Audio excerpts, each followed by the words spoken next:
जळगाव जिल्ह्यातील यावल शहरात एक हृदयस्पर्शी घटना घडली। ही घटना राजकीय नेत्यांच्या डोळ्यात खरंच अंजन घालणारी आहे।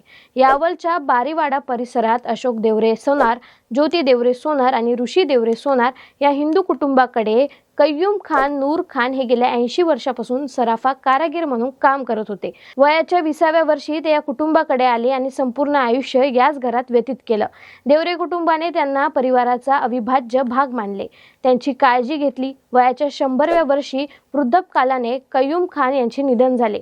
त्यांचे मूळ कुटुंबीय मुस्लिम रीतिरिवाजानुसार अंत्यविधी करण्यास तयार होते, मात्र देवरे कुटुंबाने भावनिक विनंती केली की आजोबाचे संपूर्ण आयुष्य आमच्या घरात गेले आहे। मुस्लिम पद्धतीने का होईना त्यांचा जनाजा आणि अंत्ययात्रा आमच्या घरातूनच काढावा।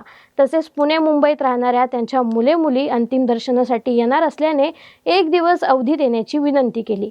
कय्यूम खान यांच्या कुटुंबातील ही विनंती मान्य केली। त्यामुळे देवरे सोनार कुटुंबाच्या घरातून मुस्लिम रीतिरिवाजानुसार जनाजा काढण्यात आला। ही घटना पाहून सर्वजण भारावून गेले। अशा घटना सांगतात की खरे प्रेम आणि बंधुत्व धार्मिक सीमारेषे पलीकडे जाते।